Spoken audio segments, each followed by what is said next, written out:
All right, once this, sorry, I'm gonna grab my, all out of sorts today, guys. I'm all out of sorts. Again, I apologize. I apologize. Mostly the McDonald's internet that GCU makes us use. Just, it's fine. Okay. So what we doing? We doing things. Going to put this down, put that over there, and all right. So we'll recap. All right. How are we going to recap? We'll do a recap in the form of a problem. Right. We're going to talk about integrated systems for a little bit. Right. Kind of tie up what we were talking about at the end of last class. We'll do an example where everybody will work on that, and then we'll keep going. Right. So what do we got going? Right. Inputs, subsystem blocks. So integrators and simulants in big capital purple letters, right? So sometimes when we have non-zero initial conditions and when we're not interested in the zeroth order term, right? So x, y, I, right? We're interested in like x dot or x double dot, right? We can use an integrator block, right? Or if we have a non-zero, a non-linear term in our system. So why? Why do we do this, right? Well, it's robust to a lot of things, right? It's robust to non-zero initial conditions and non-linear functions, right? Because we can make block diagrams with both those things. But how do we do it? Well, it's a similar process to how we find our state variable equation. Okay, a similar process to how we find state variable equation. So in the state variable equation, right, we would assign state variables, then we would solve for the highest order derivative, right, and then we would plug in our state variables. It's kind of like that, except that we're going to not assign state variables. So I want you to find your model, solve it for the highest order derivative, and then make an equation for that in a block diagram, right? So you'll have like y double dot is equal to some stuff. Well, how do I get, right? It'll be equal to something times y dot minus something times y, right? Probably plus some input. Okay. Remember, if all of those things added together equals y double dot, and I take the integral of that, I can feed y dot back into a gain block, right?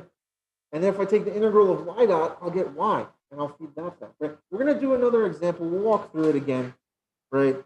But the main thing to understand about the three methods, right, that we've talked about is that transfer functions are great. They're easy. We can do it. But if we have non-zero initial conditions, it's not, it doesn't really work, right? So then we have state space, right? And state space is also good, right? State space is robust to non-zero initial conditions. Unfortunately, though, state space will not do nonlinear. And then finally, we have an integrator block method, which allows us to handle both non-zero initial conditions and nonlinear functions with the added benefit of automatically spitting out my other outputs as well, like velocity and acceleration.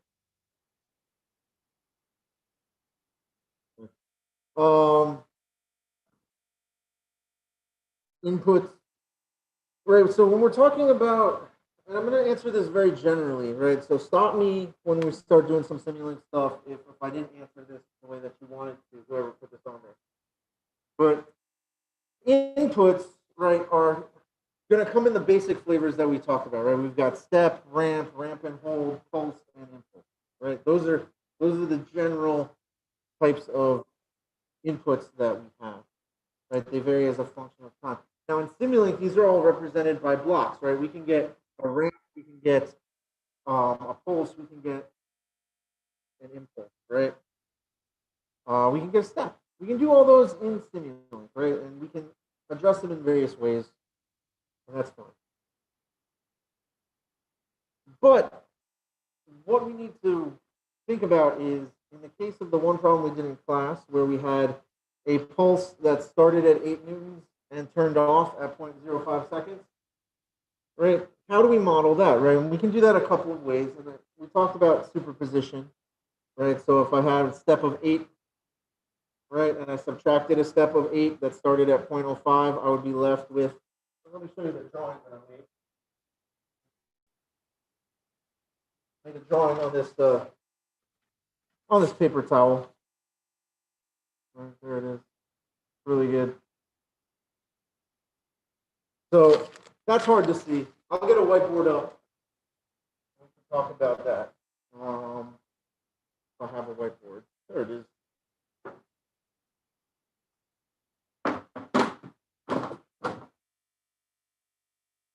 So let's talk very briefly about superposition, right? So I'm going to do this. All right, everybody should be able to see that whiteboard right here, right? So look, I've got this signal as a function of time, right? It's time, seconds. Here's something in units, right? Something in units. All right. So if we have superposition, right, I need to make something that looks like this, right? It comes across and turns off at 0.05 seconds, right? Well, if I have a step, we'll say this is 8 newtons, right? Well, what if I had a second step that turned on at 0.05 and hit the value of 8 newtons as well, right? If I subtract these two, all I'm left with is this area here. And that is superposition, right? We are superimposing these two signals, right? So on a block diagram, right, you'd have the green one coming in and being subtracted. And you'd have the black one coming in, right, as positive. Right? Because look, at each time point, right, 8 minus 0, 8 minus 0, 8 minus 0, 8 minus 0, right, all the way to 0.05. Now it's 8 minus 8. So the combined signal looks like this red line, right? Like that red line, which is hard to see, admittedly.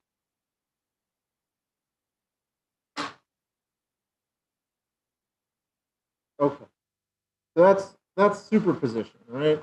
And superposition is going to come back when we talk about Laplace transforms next week.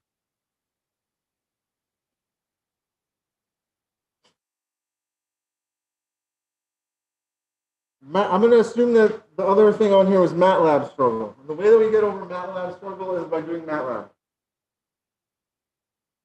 So try the homework problems, right? If you have issues with those, we're going to get some practice today. Does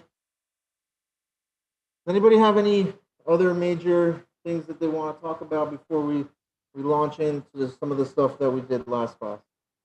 Before we tie up Simulant? No? Okay. We're good. We'll do this.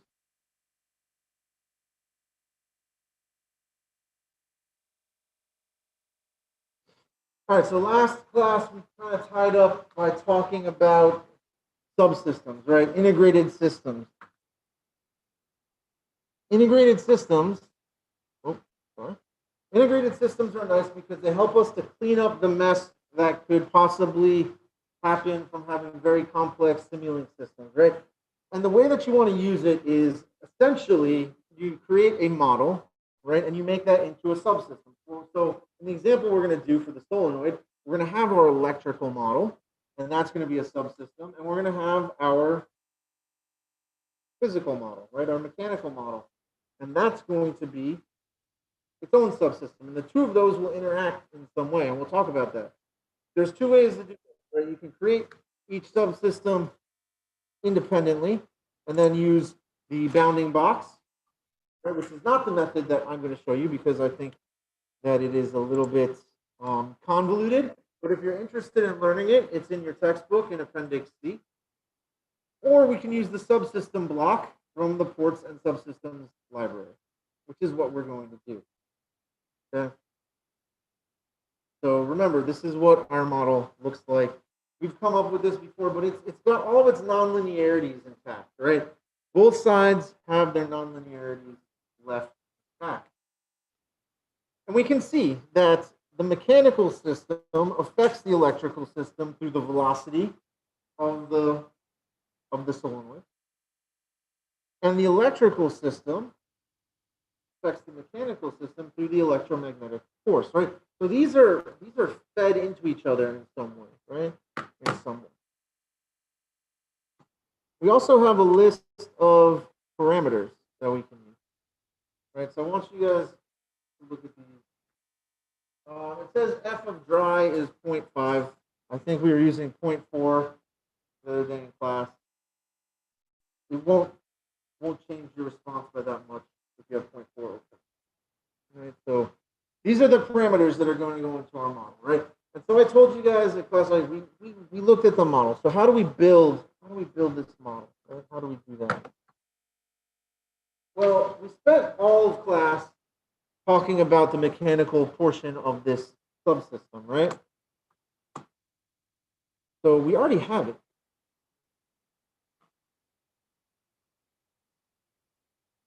Let's see if I can pull it up.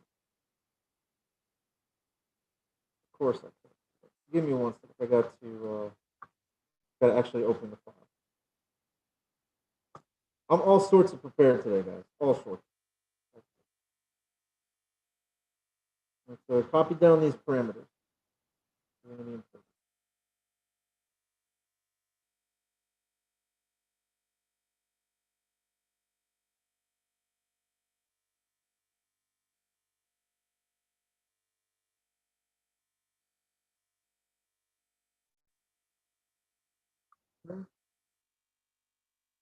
So this is the part where I'm going to crash the meeting. So fine. Here comes the meeting crash. 3, 2, 1. Oh, it didn't crash. Good. Great and good. All right. So we've got this. Right. What is this? This is my complete system, right? All right. So let's talk about this. Right. How do I get these blocks? All right. So first of all, remember from last time, there was a bunch of red on this model last time, right? There was a bunch of red on this model last time. Why was there a bunch of red on this model? Because we hadn't entered any of our variables.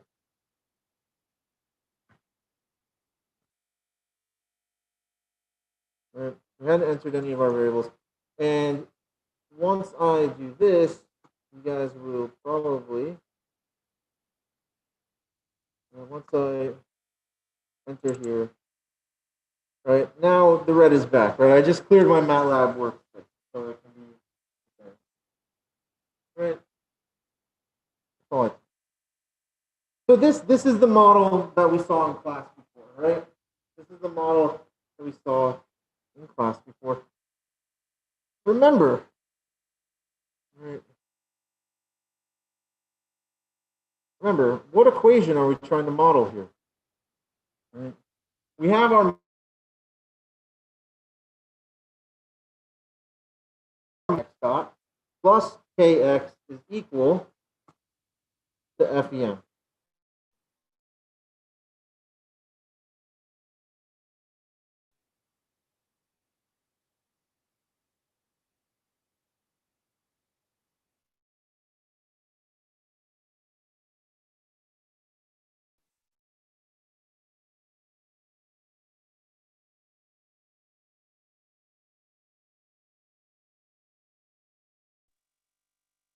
Sorry, that froze. Dr. D, question? Yeah, what's up? For the F sign, that is just giving us a 1 or a 0 or -1 value, but how is that put out in the graphical form? So it's this block, this sign block right here. Oh, you can't. Am I not? Am I not sharing? What's going on here? Okay, I see what the problem is. Please. There we go. So it's this block right here. Right? This is how we're modeling the signum function, right? This is this, it's called sine. What you can see right here in the block, it says signum right up there. But in Simulink, if you type sine and throw it in there, that's just going to give us our 1 or a 0 based on what the sign of our input is, right? So that's the equation that we were going after, right? With mx double dot plus bx dot plus f dry signum x dot plus kx is equal to FEM, right? Or if you rearrange that, right, FEM minus kx, right, minus f dry signum x dot minus bx dot is equal to 1 over m times, or is equal to 1 over m times x double.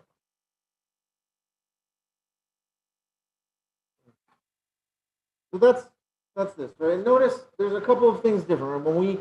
So we build this the same way, except that when we built it originally, right, we didn't have this node here, right? We didn't have this port.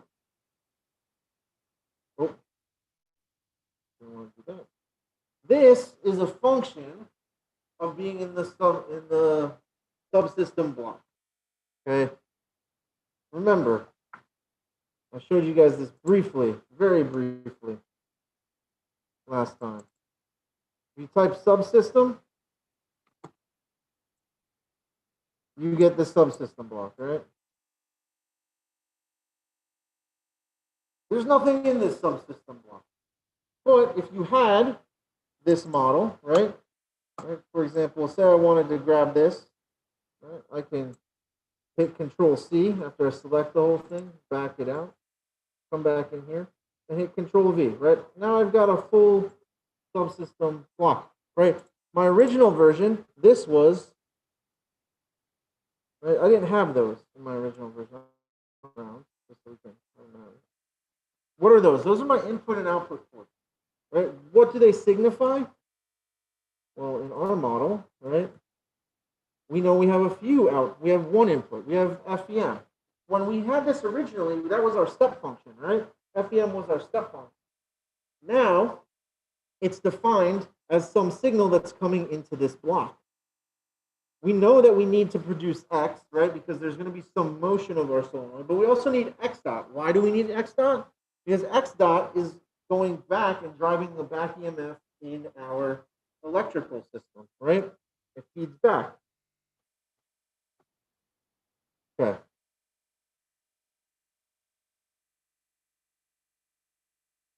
Look, FEM comes in here, X leaves, it goes to a scope, X dot comes out and also goes to workspace, right? If we wanted to, we could send it to a scope, right? What the ports do is they allow for you to bring signals into your block from an external source and pull a signal out of your block so that it can go to an external source. Okay? That's what it does.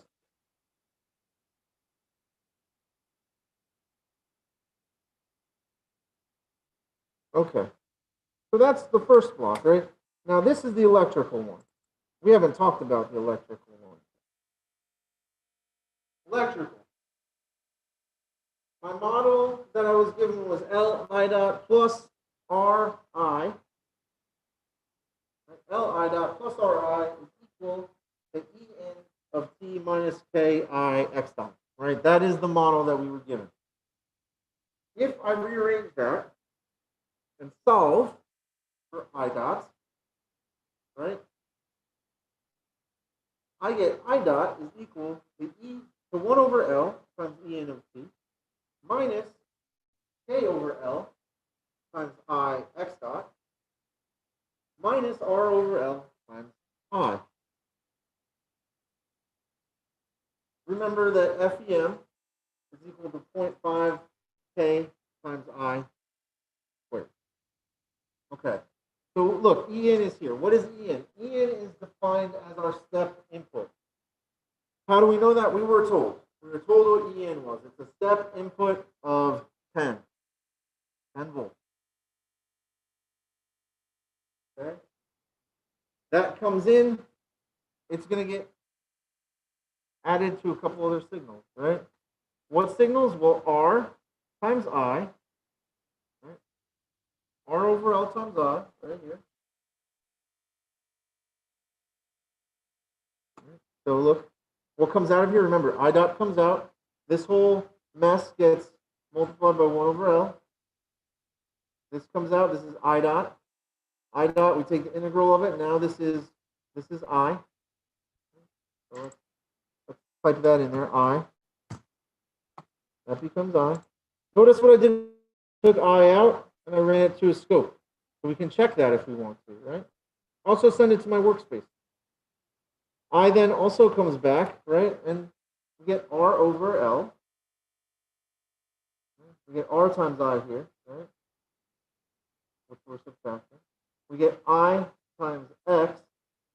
Is that really X? This isn't X. What is this? This is a product. Okay, this is the product block. What is product telling us? Well, we have two things that are a function of I, right? So what we're saying with this is we're multiplying multiple inputs together. So we have K times I.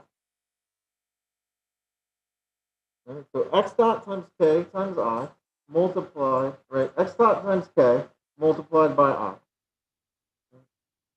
And that comes in here. So that's Ki X dot. R times X dot. The whole thing, once we subtract it off, right, we get multiplied by 1 over L, and that gives me I dot. What's this part down here? This X dot times K. This is my electromagnetic force, right? No, it's my backing. Where's my electromagnetic force? Well, I need to output that from here, right? Because this is going to create my electromagnetic force. What's the equation that I was given for electromagnetic force? Well, it was 1/2 K times I squared, right? So I'm going to take I, and I'm going to run this through a square block. What does the square block do? It squares my signal, right? Because it's 1/2 Ki squared. Okay. So now I've got I squared. That gets multiplied by K over 2. And now I have my electromagnetic force. I put a step function in. I should get a step function out. I put a step function in. I should get a step function out. Okay. Do you guys have any questions on this electrical model, right?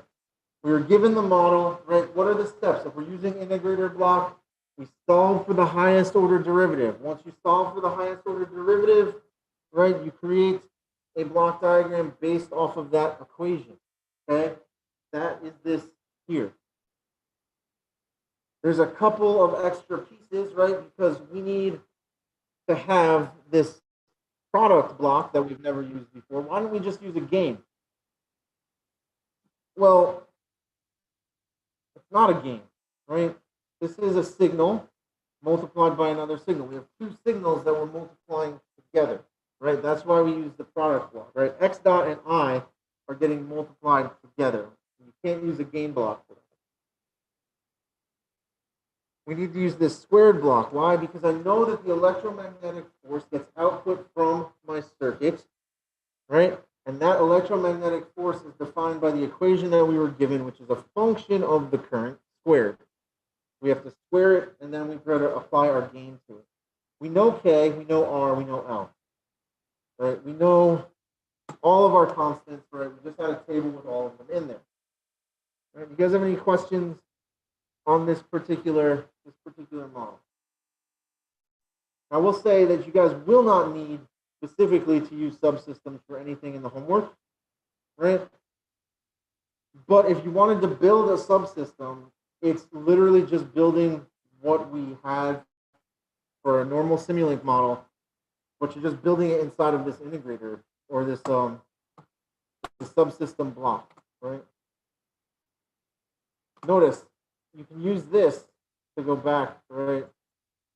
You've got this toolbar up here, right? You can always use this. You can double click on things to enter. You can go back, right? Or you can use the actual back button, right? This is just my overall step input, right? It applies at a time of 0.05. How did we know that? Well, these were given to us, right? We were told these things. Look what happens, right? We put some step voltage in, right? Look, there it is, E in, right?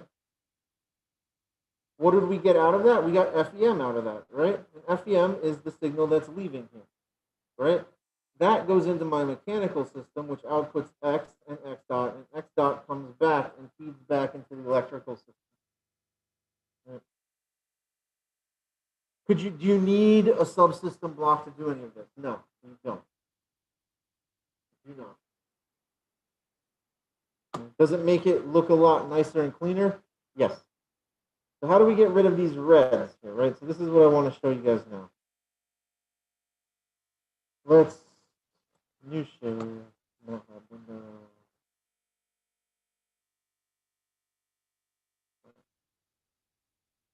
You guys, is it changed? Has it changed? It's changed. Very good.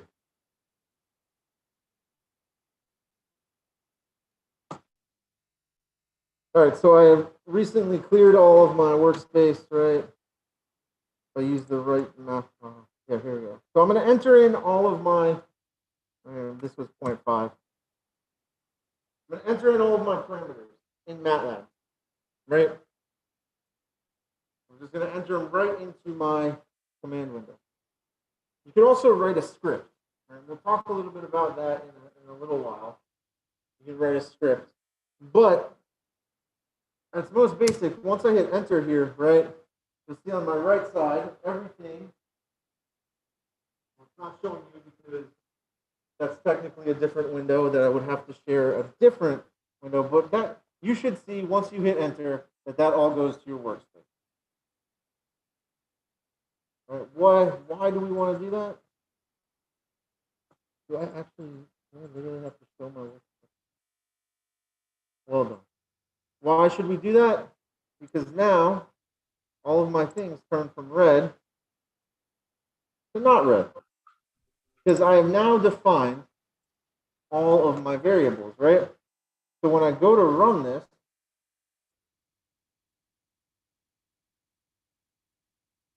it runs.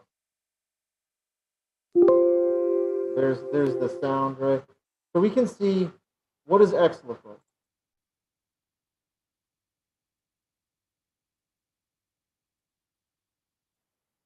And this is the one that's going to crash it again. No, it didn't. Give me a second to adjust the style. View, style.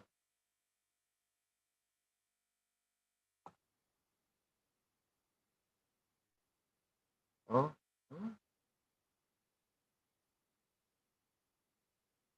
It helps if you don't use the wrong keyboard. I've got two computers running. Apologize.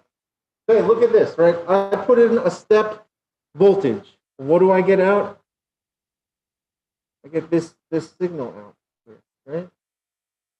I get a position that looks overdamped, right? Looks somewhat overdamped. Actually, looks like it gets a little bit crazy on the end here, right? Check that out. It starts to oscillate. What's going on there?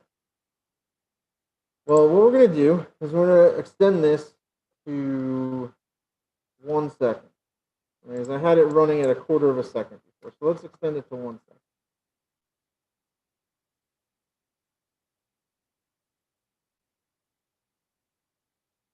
So check it out. What's happening? Kind of has this secondary little bump to it, right? And that's very oscillatory. If we zoom in on that, that'll just look like a spiral. What could be causing that? What could be causing it? Again, I mean, it definitely hits a steady state, right? It's just like it's got this second response. has to do with the time constants of the various systems, right? This is what? This should be a third order system, right? We've got a second order mechanical model and a first order electric, right? This is a third order system, which means we're going to have a first order model plus a second order model, right? Well, our second order model, let me zoom in on it, is this part right here, right? This takes my mechanics of my second order model, right? How do I know that? Well, because it's got this oscillatory behavior here, right? Now that's super zoomed in and not super helpful to really anybody. But for the most part, right, if you were given this response, you would say that looks first order. Because the first order system dominates the response loop, right? We do have some oscillation at the end because does have second order components, but the first order system kind of dominates what's going on. If we wanted to, right, we could even come in here and check out, well, what does the current look like, right? Let's check that out. I know you can't see it, please hold.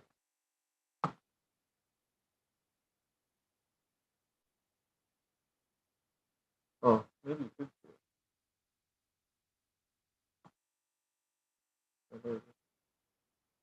Look at the current. The current has some weird stuff happening too. It's got this weird dip that happens. Oh, you can't see it. All right, hold on. I got to share the right one, not the wrong one. The current's got this weird dip that happens on the front end, right? What's this weird dip? Well, remember, we're feeding back X dot into this, right? That X dot affects the amount of current, right? Because we're subtracting X dot I from our system. There's a lot of weird and interesting stuff that happens in this model, right? We can even go into our electromechanical system, right? Or a mechanical system, and we could read out, why don't we read out this one, scope 1. Oh, is that the one that I just read? Might have been. Sorry.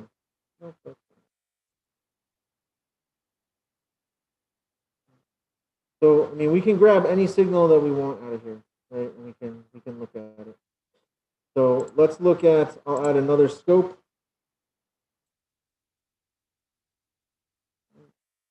I'm going to add a scope. Again, I got to use the right keyboard.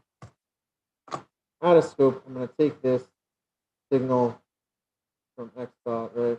Let me show you. Please, there we go. So all I've done is I've added a scope and I've bled off X dot, right? I'm going to read what the velocity of this thing is, right? That's all I've done.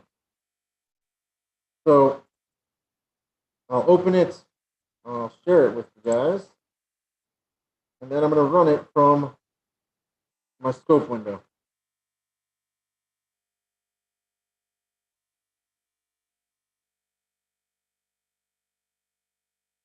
And I forgot that I had it at 1 second, which is way too long.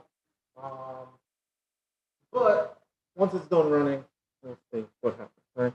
Remember, this is a nonlinear system, so it's going to have a little bit of funkiness to it, right? Things that we don't necessarily expect. Because we're used to thinking about these as linear systems. So what happens, right? Think about it. The settling time on this system, when we looked at it before, was pretty low, right? It was about like 0.02 seconds, something like that. How do I know that? Well, that's when we basically hit steady state. Well, what happened?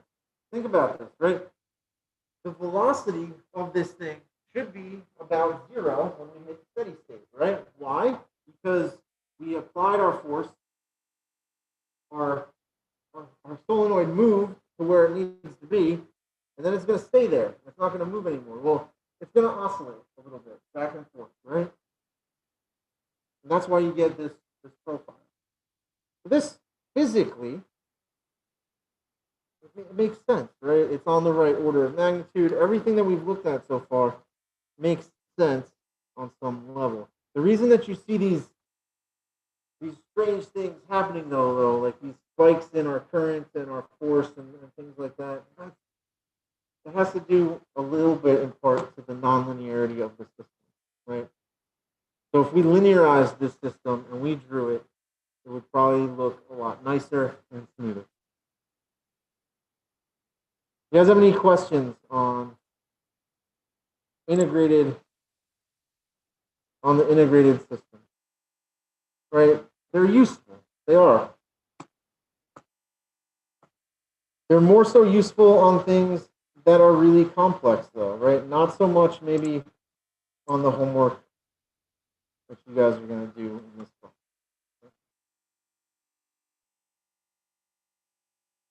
Any questions?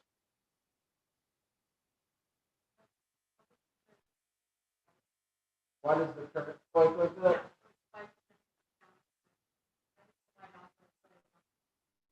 Oh, you mean that last plot that we looked at, the x dot one? The x dot, the velocity spikes because think about how this is going to move, right? You're going to be accelerating, and then it's going to slow down on the back end, right? So it kind of reaches this peak acceleration, and then the spring is also, the spring is pushing against it too. So it's kind of like initially you get hit with this voltage, this movement that moves quickly, and then it slows. Yeah. Then it slows and it levels. Correct. All right. Question. I have more I have more of a question on, so with how we're learning this, how is this going to be like evaluated on like the next exam? Or is it just going to be kind of like a paper version? Or are we going to use... Simulink and MATLAB are going to be evaluated in the homework tomorrow. Okay, I just wanted to... Yeah. I was just trying to... Sorry. No, it's fine. I forget if I said this to the other class of you guys, but as much fun as it would be for me to read all of your guys' code and piece through it and grade it, I'm gonna take a pass. I'm gonna take a pass on the exam for that one. All right.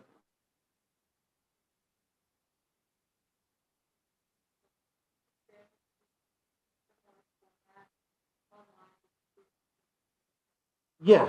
So yeah, the exam's gonna be exam 2 is gonna be basically the same format as exam 1, except this time we're gonna do it on test mods instead of on Loudcard. You have to log into test mods. It'll give you 2.5 hours to do the exam. You have 30 minutes to upload pictures of your work, right? But all of the all of the theory section, right, will be on test mode. So you don't have to worry about turning that in. It'll automatically get turned in. But the way you get the problems is by looking at the screen and then submitting work. Yeah, I'm fine with using the assignment Dropbox, right, like we did last time. Just do it the same as last time for the problem, right? Word doc or PDF, preferably. Word doc or PDF, preferably.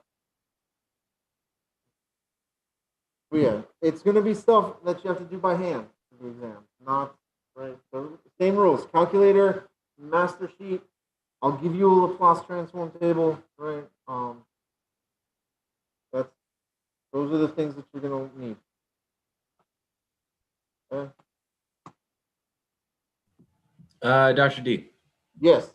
Since I had trouble with the submission last time, would it be better to just keep one of the cameras on while I try to take images of the exam and then submit it, since the time it took was extensive?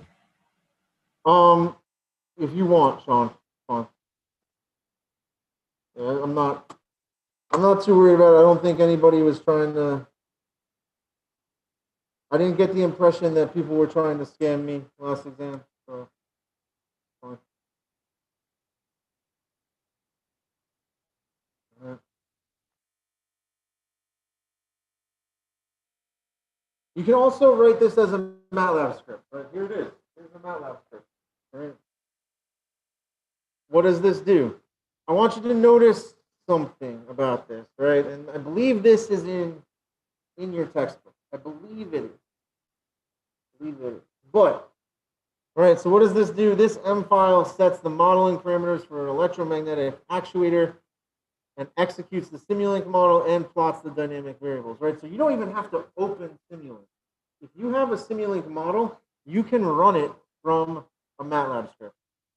You set your parameters, right? Look, we've got our solenoid parameters, right? Right here. We've got our mechanical parameters right here, right? So we've got our circuit. And look at this guy. You can run your system right there. So, right, this is obviously, the command is sim, right? And obviously integrated underscore EMA is the name of the model. And if you ran this, it would import all of your variables, right? It would run your Simulink model without you having to open Simulink. And then it would plot it in MATLAB instead of you having to dig through scopes. Assuming that you saved things out to the workspace, right? Assuming that you saved things out to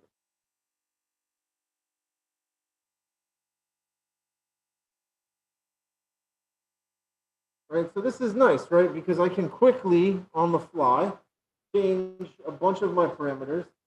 I don't have to dig through Simulink, right? For the model that we made, it's not that bad to dig through Simulink and change the values, right?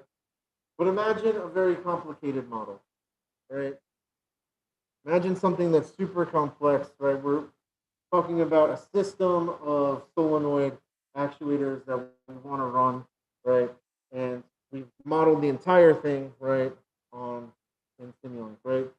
It'd be very easy for us to change our parameters using this script and then run it again and compare these plots, right? We can even save these plots out, right? We can even save them out in our code, right? Save as, use the save as command. So pretty powerful, right? All right, so we're gonna do some tri-quizzard points today. All right. So work with your groups, all right? I'll give you guys, let's take 30 minutes. Take 30 minutes, see how far we can get. You're gonna derive the model for this system, right? Derive the model for this system. You're gonna measure velocity of the locomotive and the position Z1 minus Z2. What is Z1 minus Z2? Well, that's how close these guys get together, right? That's that distance.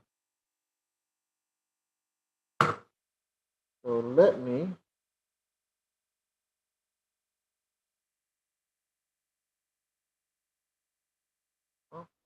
I'll give you guys 30 minutes. Call me in as you go for each step so I can check it. That's how you're gonna map, right? You get 4 points, literally, like 4 right for each step. 4 for each step, right? So each step you do correct, your team gets 4 points. You can get a maximum of 20 points here today. Great. We're opening the room.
Oh, I almost forgot, right?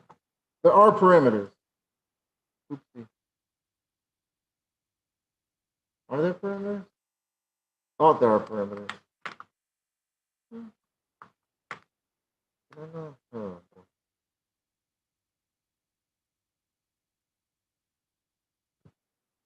There should be parameters, right? Did I not include the parameters? There should be. Let's see. I'll get you the parameters. Give me a second. I'll throw them in the chat.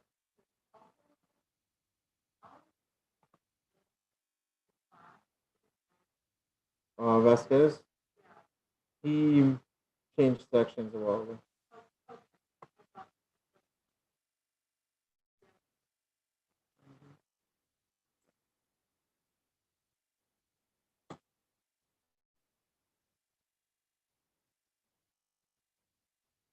Yeah, 1 second. Sean.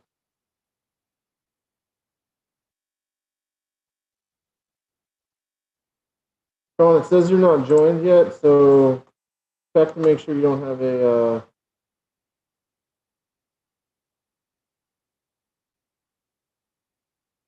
invite somewhere. 1 second. I'm gonna move you to a different room. Don't click on that one.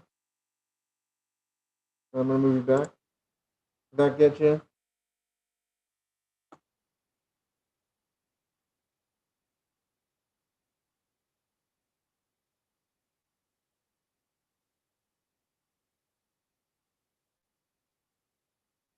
Good, good, and good.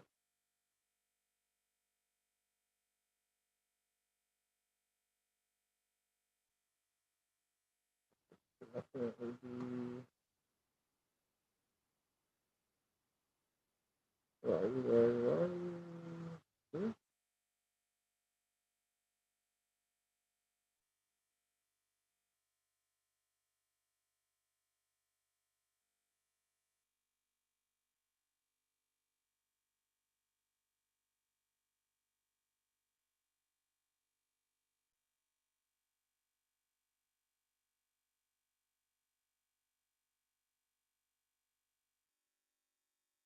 All right.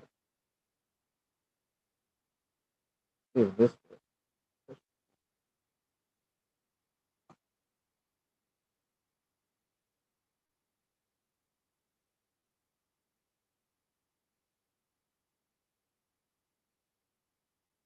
All right. Did you guys get just part of them? Train parameters.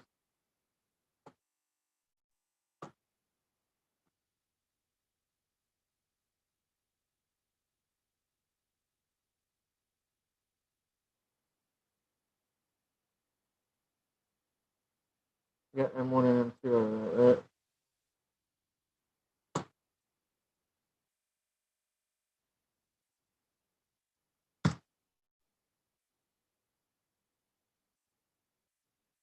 Those don't stick around though, huh? I got a better idea.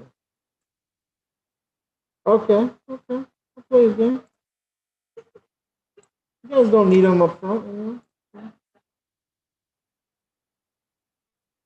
Just be faster. No, can you imagine? That'd be rude. You can't be rude. What if I put them here though? The 9:45 a.m. section. Since you guys are 9:45, and I put them like right here in the Discord.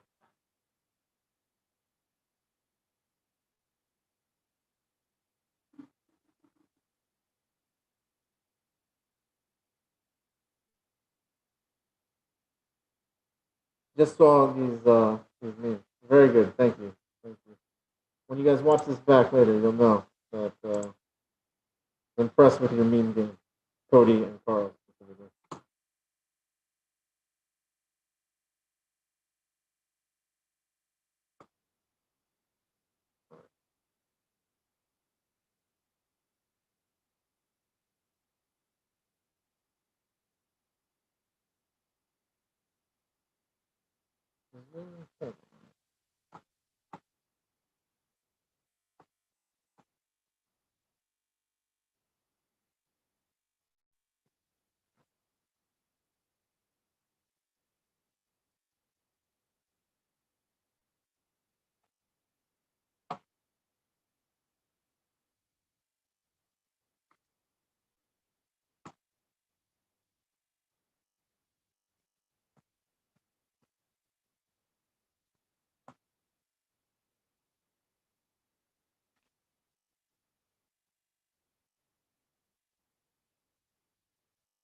Yes.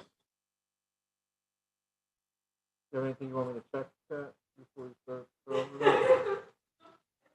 Okay.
Man, 2 minutes.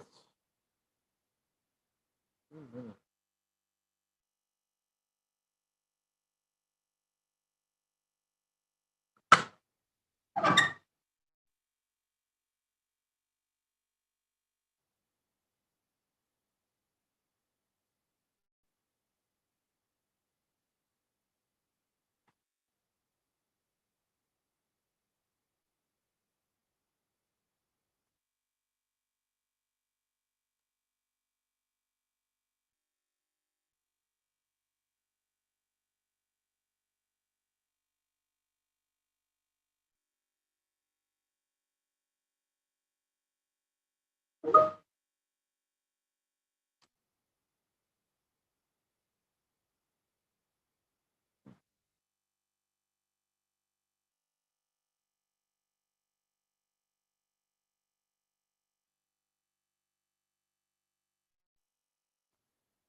Man, this is gonna be a nightmare to check.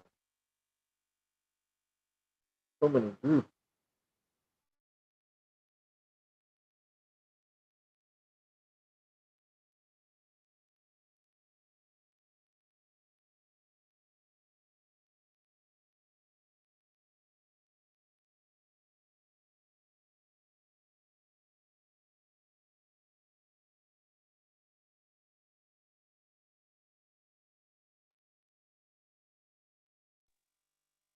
All right. What you got, Eddie? Show me again. Oh, I'm not gonna be able to see that. Forces on mass 3. Are they going the right direction?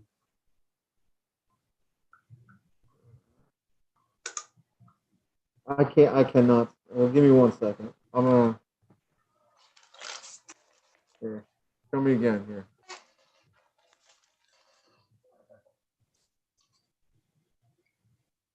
Remember, you got to separate each of the bodies, right? You got to Okay. separate each of the bodies.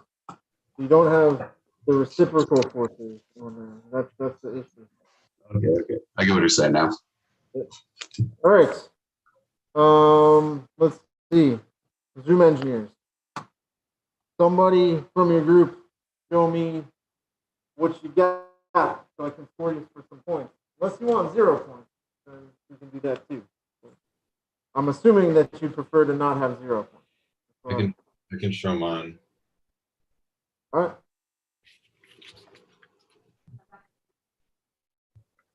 Hold on, Zach.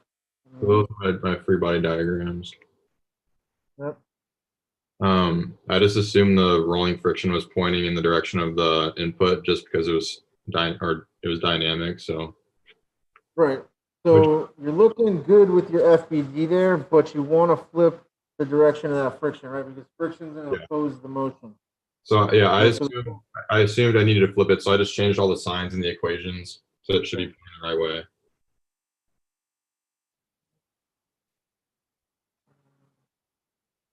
Okay, that looks good. Inputs and outputs. What do you got? Input, the global input I had FA of T, and then the output I just Looks had good. Z1, Z2, and Z3. All right. It looks like you guys are just missing a state space representation. Yeah, I haven't gotten there yet. Solid. Good. Most of the points. Good job. That's like 3.5 points. Halfway. You got the equations, just put it in state space the other half and then the NL. All right. Solid. 3.5 times 4. Right? That's not bad. Pretty good. All right. That's Zoom engineers. Life livers. What you guys got?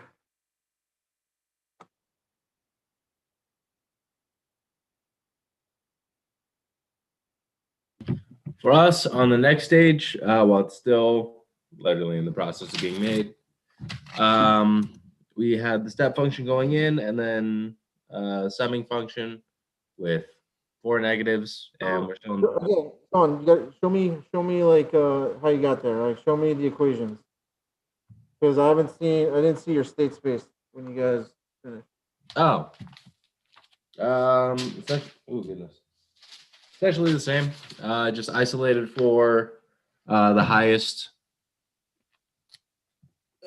derivative of each to end up with z double dot 1 on one side. You have 1 times n, or 1 over m. So what's your matrices look like? Your ABC matrices.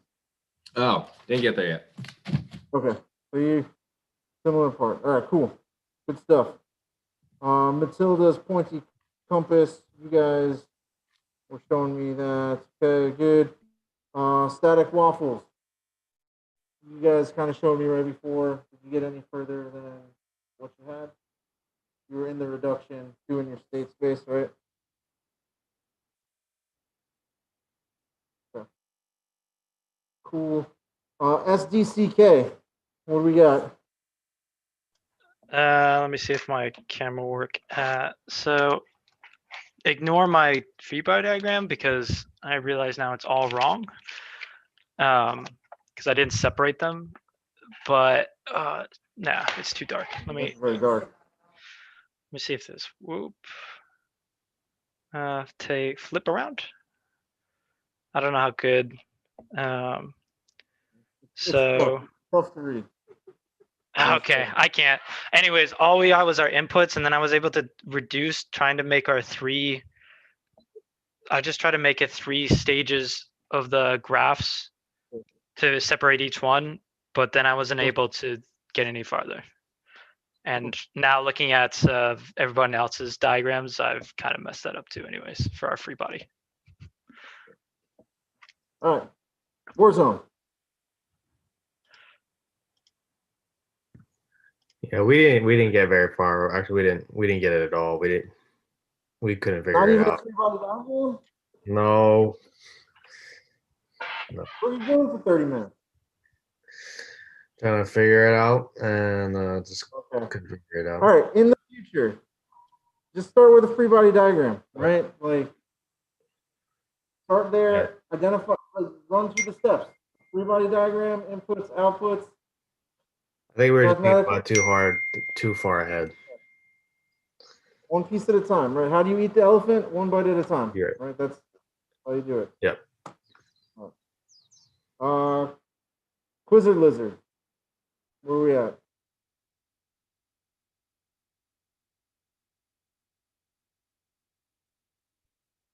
If you don't know if you're on Quizzard lizard, I would be talking to Cody Wood and Kamui people.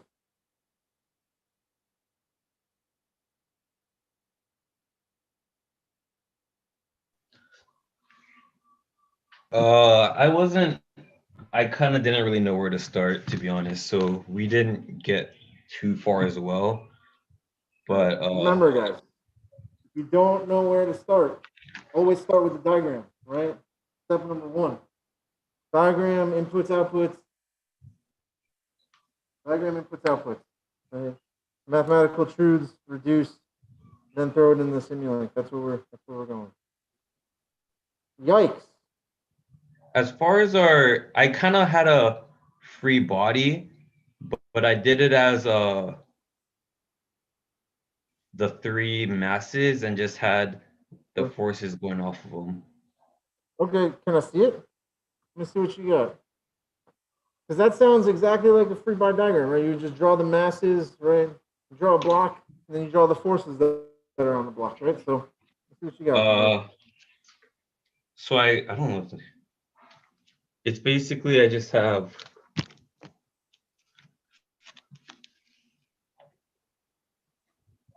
so the first mass and the second mass and the last mass.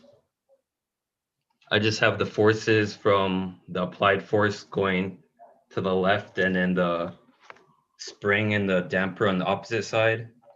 So it And seems, then it looks like you did, because from what I saw, the free body diagram looks pretty much correct, but you're missing that rolling friction, right? But the other rest of it looks good. The rest of it looks good. wait, the rolling friction from From the wheels. Dr. D, I'm in the group too, and I think I added the rolling friction, but I have. It was still with Quizzard Lizard. They then we'll take a look at yours in a sec. I know I called on you, but Kamui wasn't done yet. Oh, I thought we were on Yikes. Sorry. Yeah, no big. All right, Kamui. Yes. It was looking good. It's just that the rolling friction from the damping due to the wheels wasn't on there. Right. So As far as the second mass, would it have been right to have both of the, I guess, forces in opposite directions for both the spring and the damper? yes, and we're gonna go over it. Right. We're gonna go over this problem fully, tip to tail. Hopefully get through any confusion. Right. All right. Yikes. What we got? I don't know if I had the most in my group or not, so I don't know if I'm the best, but I did try to do the free body diagrams with the rolling friction, which I noticed at the end. I've got the global inputs and outputs, and just the simple reductions, not enough, and then I just wrote the parameters, so I didn't get too far. Yeah, I have pretty much a similar spot. I have three body diagrams, inputs, outputs, and mathematical truths. You got most of your truths going. Okay. All right. Cool. In the bag.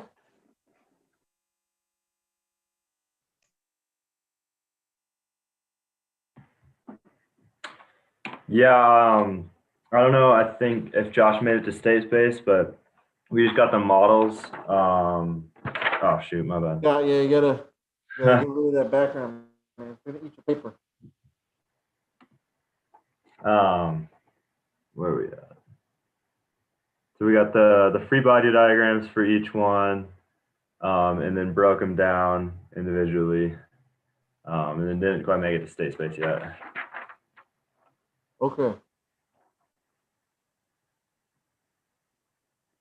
All right. Doctors without doctorates. Okay, so we were able to get our free body diagrams, and then we also started with the global inputs and outputs. And then we also kind of started trying to break down into basic equations. Okay.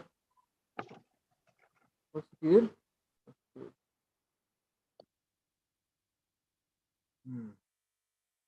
Okay. I think that's it. Is there any team that I didn't go over? I think I got everybody.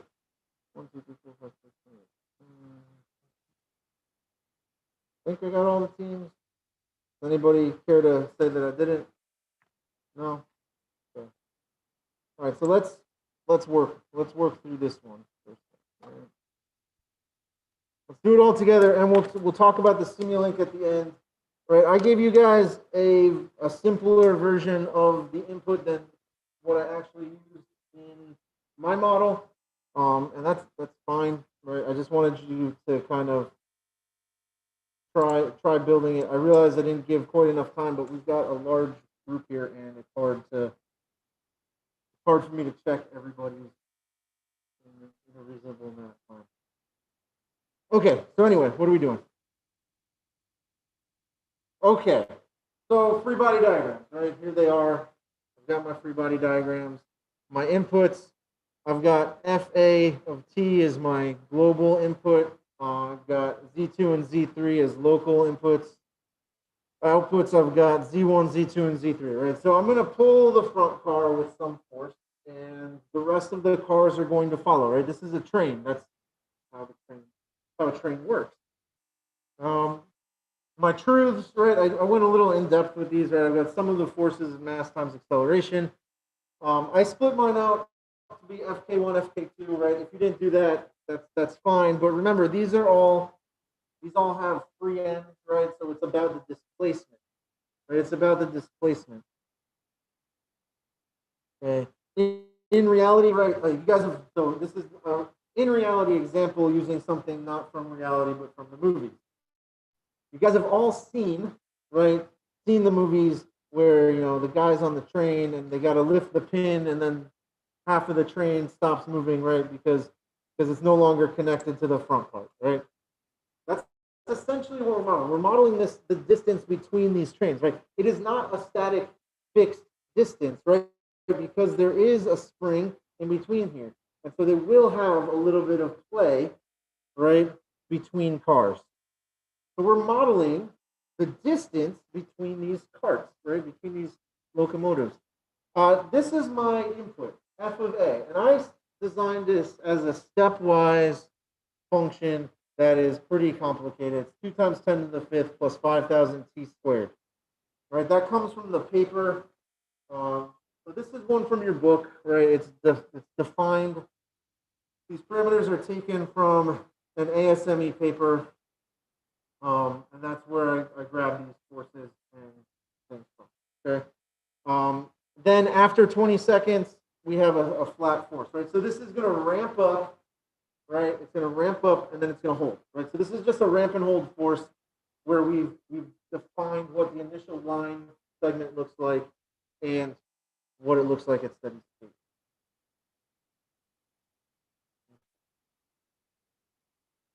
So where do we go from here, right? We do our reduction. So we start at each of the masses, right? And I didn't do all of the math out for each of these, right? But the locomotive, right? We plug our things in and we get M1 Z double dot plus, right? And I did the algebra, right? And I combined like terms, right? Because BR plus B is just a number, right? BR plus B is just a number. All right, so this is the solution. So if you guys want to try with the appropriate free body diagram, right, these are what we should get out. Notice it's sixth order, right, because we have 3 second-order systems. And that's the reason why we're not going to plot the response by hand, right, because that is, well, I mean, we could do it, right? We would just have to find the dominant time constant, and it would probably be a second order response in nature. But we'll see, right? Do you have to use state space to model this? No, but we are going to. Why? Because we were specifically told that we want 2 special outputs, right? We want Z1 minus Z2, and we want the velocity of one of the cars. Right? Those are the two outputs that we want. Yeah, Adrian.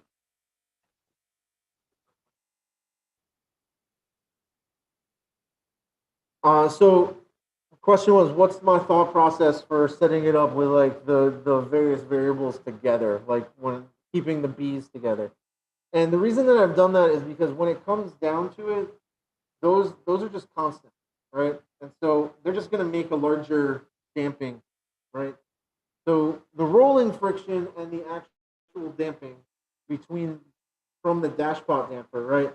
They're going to add together to make a larger amount each based off of their coefficient, right? So you'll see when we set up our state space matrix, right? We set that up, you'll have things like BR plus B over M times X2.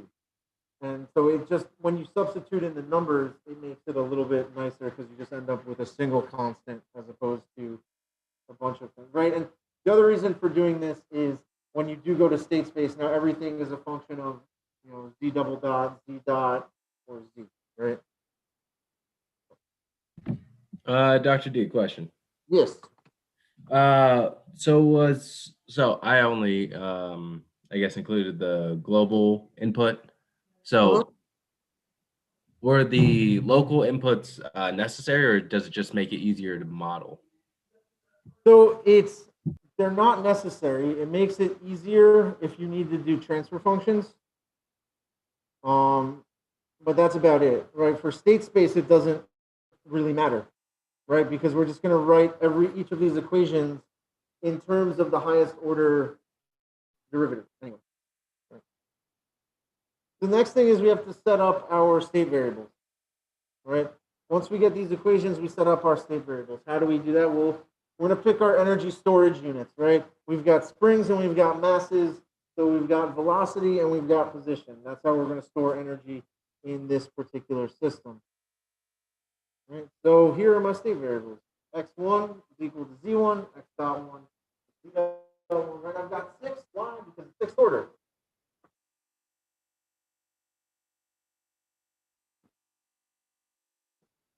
Six for sixth order. And this is as far as I got. No, I've got the rest of it in my notebook.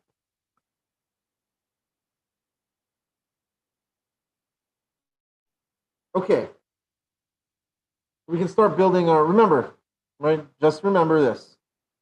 We are trying to make, whenever we're doing state variable equations, this is what we're trying to build, right?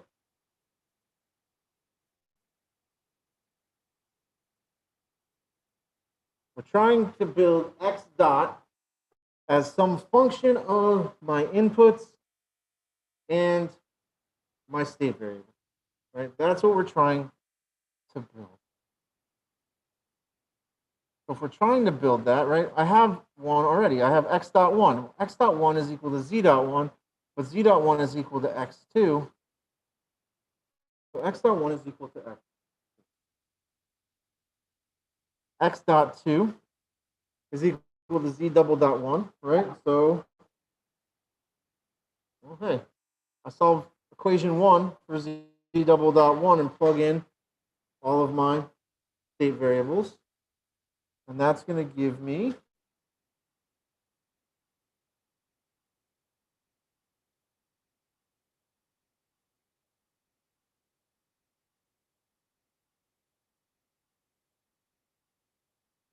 so these should all be M1, right? These are all M1. Notice I didn't make it easy for myself, right? I didn't put these in order. You don't have to put them in order, right? It does make it easier when you're trying.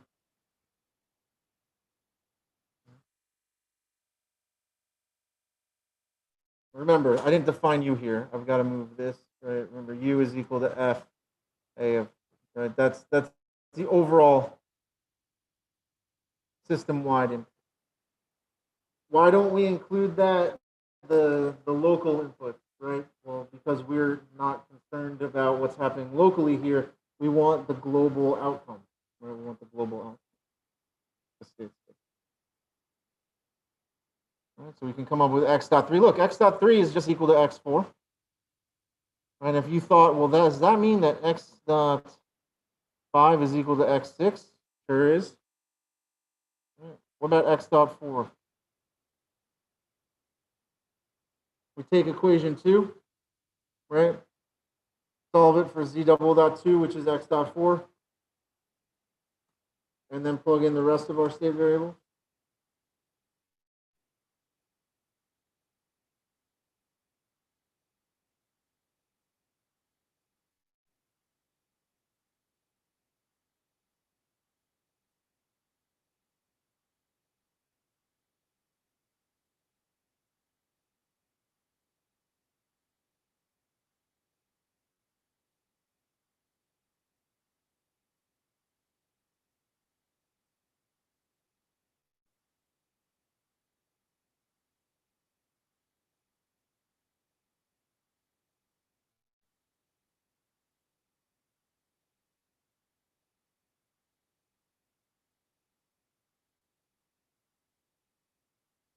Okay. We know that x dot 5 is equal to x6. Then x dot 6, we just rearrange our equation 3, solve for the highest order derivative, and substitute in our state variable.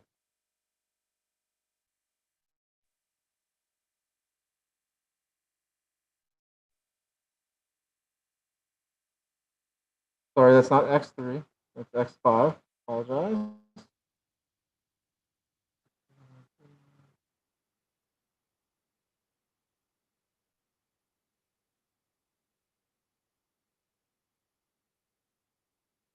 Okay. Remember what we're ultimately trying to do here, because we're going into state space, right? We're trying to create the vector matrix equation that looks like this, but we are also trying, right? We also need the output equation, right, for a complete state space representation. I'm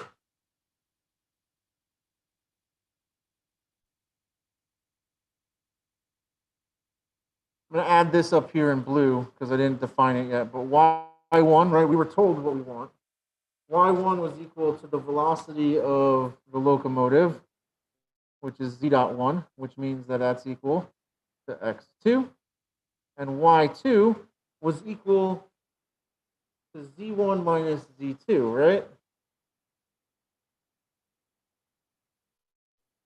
Which we are going to rewrite as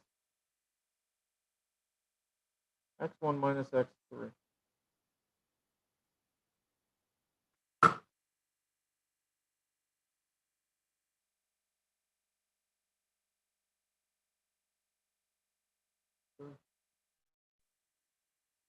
So now we have everything necessary for us to build A, B, C, and D. Right? So let's do that.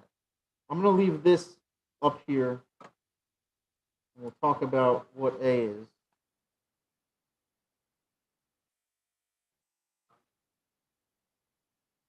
In the problem statement, we were told that we were looking to measure the velocity of the locomotive and the relative position between cars 1 and 2. I'm going to leave this up here while we build our A matrix, right? I'm not going to write the whole equation out, but remember, this is a 6th order system, so A is going to be 6 by 6, right? Or it should be. So if we look at equation 1, right? Equation 1 tells us x dot, well, not equation 1. If we look at x dot 1, right? X dot 1 is equal to x2, right? So that should be 0, 1. X3 is 0, x4 is 0, x5 is 0, and x6. X dot 2 is that long equation where we can pull our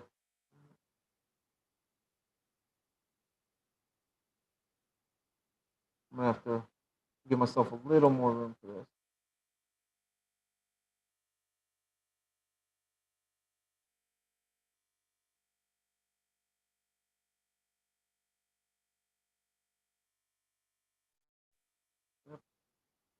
right?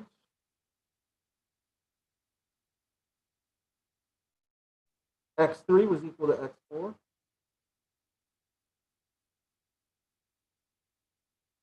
X4. All right, this one's kind of big. I realize you can't see what I'm writing. Why don't we just change that? All right, you guys can at home try this as a practice for safety.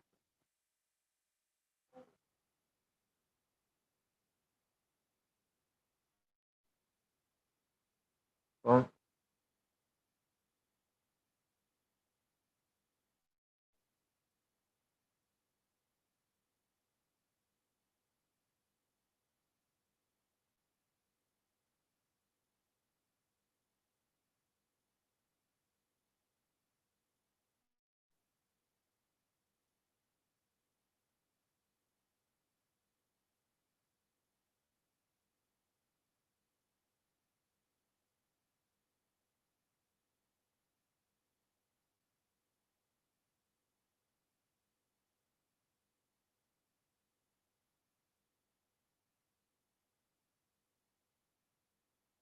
And that's A.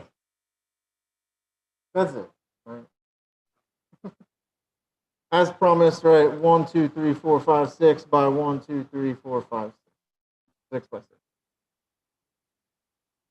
we don't remember how we got, if we don't remember what we're doing, right? Remember, x dot is equal to x1, x dot 1, x dot, the vector of x dot 1, x dot 2, x dot 3, all the way to x dot 6, right? And so this thing gets multiplied by my state vector, which is x1, x2, x3, x4, x5, x6, plus b times u. There's only one input. It's fa of t. And that only shows up in one of our equations here, right? Fa of t only shows up right here. So it's going to be 0 everywhere else except for the second row. So b is equal to 0, 1 over m1, 0, 0, 0, 0. I'm going to have to include another slide.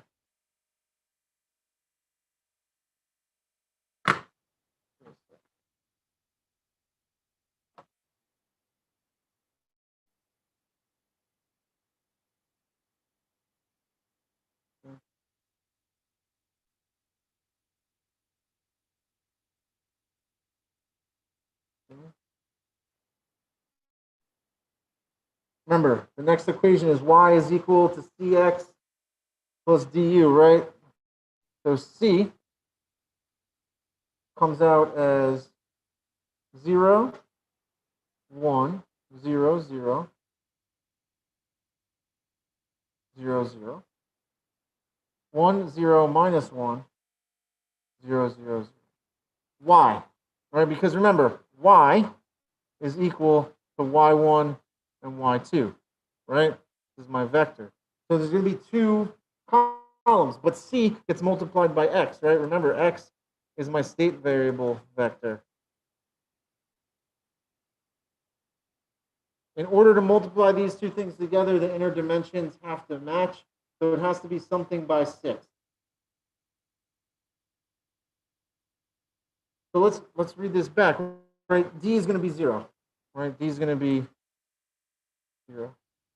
Right, why? Because remember, y1 was equal to x2, and y2 was equal to x1 minus x3.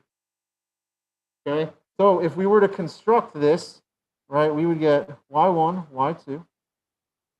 I want to make a point with this one. 0, 1, 0, 0, 0, 0.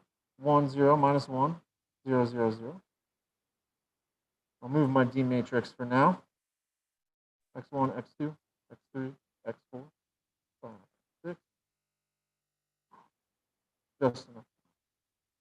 Plus 0, 0 times u, right? Because D was equal 0, 0. Can I get these equations back out? Right? The answer is yes, I can, right? Because if I look at y1, y1 has to equal y2. Well, 0 times x1 plus 1 times x2 plus 0 times x3 plus 0 times x4 plus 0 times x5 plus 0 times x6 plus 0 times u gives me back x2. What about y2? Well, y2 was x1 minus x3. Well, 1 times x1 plus 0 times x2 plus negative 1 times x3. 0 is all the rest of the way. 0 times u gives me x1 minus x3. Now that we have this, we can create a Simulink model, right? We can create a Simulink.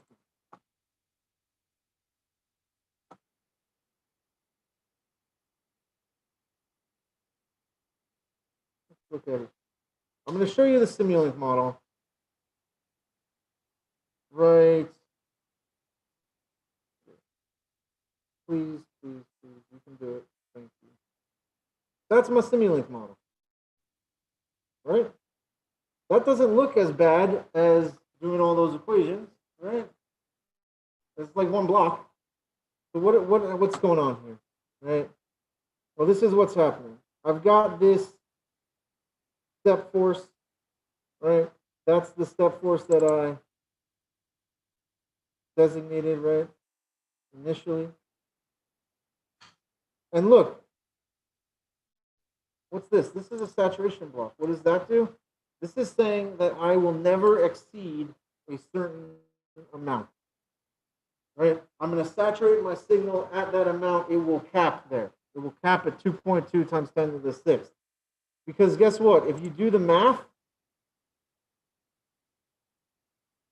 for 20 seconds on this line, you get the 2.2 times 10 to the 6th. And we don't want to go any higher than that because that's what it in effect actually is. This is red block, which means all of my parameters are not defined. What's in there? A, B, C, and D. Why didn't I define them? Right. Also, it prints out to my workspace. It has no scopes in here, right? Well, there's a reason. I wrote a code for this. This is problem 6.22 from your textbook. The end of the chapter. And these are my parameters, right? These are all the ones that I gave you in Discord. Here I'm setting up my state space representation. So notice I've written out the coefficients by row, right? A matrix row 1, A matrix row 2, A matrix row 3, row 4, and then I put them all together in this A, right? I didn't do the same thing for B, C, and D, right? And you don't need to do it for A. It's just a little bit cleaner to write it this way. And if I run this, it's going to automatically run my simulation, right? And plot some figures. So, yeah, we'll change that folder. Go for it. Hey, look.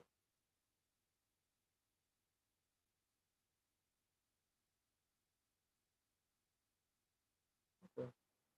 I would like to move this, please.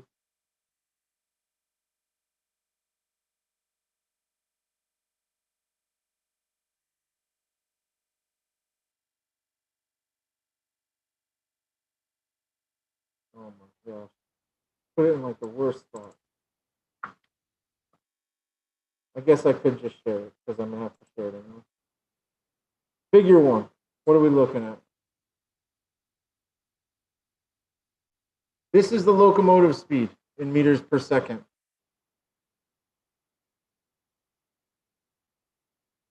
So, what you can't see on the bottom there, right? At about 20 seconds, right? I apologize if that's capped out on the bottom. Time scale, right? But at 20 seconds, right here, this is 20 seconds. Right? That's when our force steadies. And then when our force steadies, our velocity tempers out as well. Becomes steady. A little bit after. right? But we're going roughly 24 meters per second. What about the relative distance between here? Oh, hey, check this out. This is the relative distance, right? That plateau is at 20 seconds, right? Is at 20 seconds. Look what happens. When we start up, there's a lot of noise in there, right? We're going to bounce back and forth to start.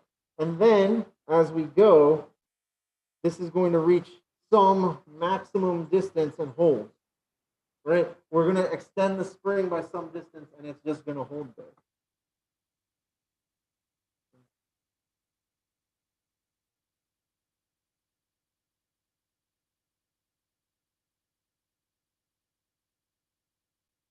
If you wanted to change the parameters, right?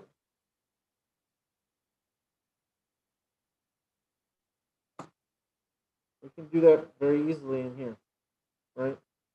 Then we run it again. And look at it. Okay. So, right, so that was a lot of stuff, right? Dr. D, question. Mm-hmm. What was the cause for the oscillation at the beginning of the displacement graph? So when you start it up, right?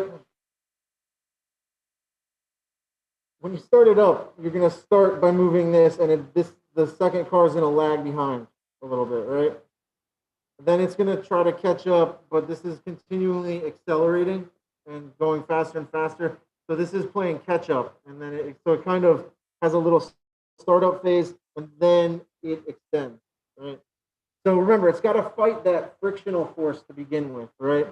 The friction and that spring force are going to fight it at the beginning until you can kind of get it going.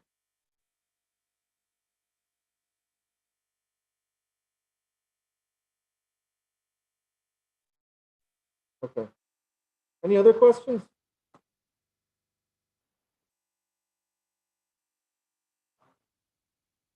In the slideshow? Yeah. So we'll go back here. We're talking this one.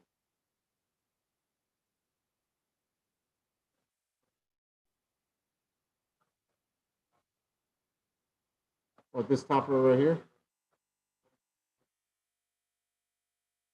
So how did I decide on these state variables? Right. So remember, the choice of state variable is not unique, right? Choice of state variable is not unique. Okay, you can pick whatever you want. The general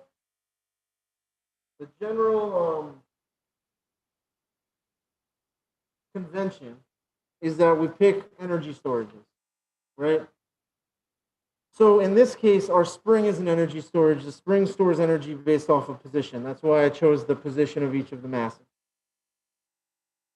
The mass stores energy as a function of velocity in terms of kinetic energy, right? Which is why you have x2 is all the even ones are my velocity, right? X dot is just we take the derivative of whatever x is.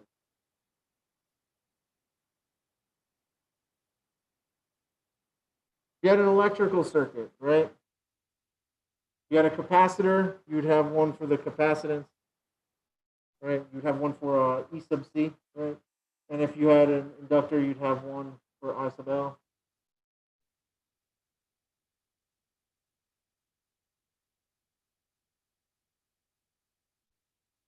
Okay. Any other questions?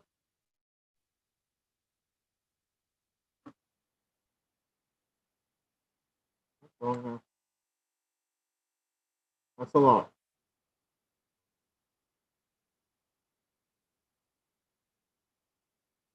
We didn't even get into the fast transformers. We got some time. We got 30 minutes. To make a dent in Laplace transforms before the weekend. All right. So we got a homework due this weekend, right? Office hours tomorrow from 3 to 5. We got lab 2 due the weekend after. We're talking more about lab 2 next week on Tuesday. I'll actually do an in-house demo then you guys can watch. If you haven't watched the video already, I still owe you a couple of things. I got to put the motor performance curve up on LoudCloud. Right. Remember, groups of 2 to 3. Homework 5 during the following week, and then exam 2. Right. So we're going to jump into Laplace transform. Right. So the idea here is that we're going to be able to develop mathematical models for both circuits and op-amp systems using the impedance method, right? So we're going to do a little bit with impedance here. That's not in the textbook, but there is a document on LoudCloud that will help assist with some of the impedance stuff. We want to apply mastery of integration, separation of variables, and Laplace transform method to the solution of system models. We want to develop the correct inverse Laplace transforms using expansions and transform properties. We're going to contrast the difference between free, forced, transient, and steady state components of the complete response. We want to identify a transfer function when given a linear model expressed as both a single equation and a system of equations. We want to verify all solutions using MATLAB, and we want to analyze systems that are in transfer function and block diagram forms. This seems like a lot of, right? But we got it. Well, we're going to spend a couple weeks doing it. All right, Laplace transform.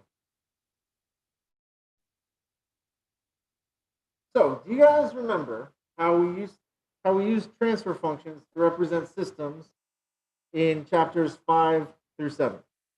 You guys remember that? Bad thing. We should, because it's on this homework. Okay. What if we had a different, more formal, more better method for determining a transfer function? What if? What if? Right? Be an exciting world, right? Well, guess what? A Laplace transform offers a systematic approach for solving an LTI differential equation by transforming its variables in time to an algebraic equation in the domain of the complex Laplace variable. So any existing initial conditions are handled in a systematic manner, and the system's time response is finally obtained by determining the inverse Laplace transform. So we're going to take a Laplace transform of our system. We're going to mess with it in the Laplace domain using algebra. Then we're going to inverse Laplace transform it, and we get the answer. Right? That's what we want to do. So the Laplace transform converts a function f of t from the time domain to the domain of the complex variable s, right? So I say the complex variable, it means that we're on the real and imaginary axes. Okay, so by definition, script L, that fancy L, that means Laplace transform, curly brackets, f of t, right? So I'm going to take the Laplace transform of some function. This is going to change it to capital F of s, which is the integral from 0 to infinity of f of t e to the negative st dt. And I know what you're all thinking. Dr. D, that's an improper integral. You got to slow your roll here, man. This is not appropriate mathematics. It's true. True. Good job pointing that out, everybody. But we're going to do it anyway. We're going to do it anyway. The Laplace transform variable s can be given by sigma plus j omega. Now that's significant, right? Why? Because remember, when we were talking about root responses, we were talking about the real plus the imaginary portion, right? So s is the real plus the imaginary portion. So remember, s, if we solve for s, s is going to give us our characteristic roots, right? The inverse Laplace transform, f of s, converts the complex function, or the inverse Laplace transform converts f of s back into f of t. Now, this definition is slightly less helpful, right? Because L inverse of capital F of s is equal to f of t. But how do we do it? That's not a topic for today. That's going to be a topic for next week. Okay. Spoiler alert, it involves partial fraction expansion.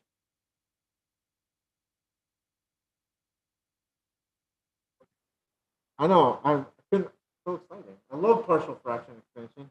It's one of my top 5 expansions of all time. All time. It's so hard to decide. Right? It's so hard. It's so hard to decide. All right. So here's some things that are going to be hard to read, but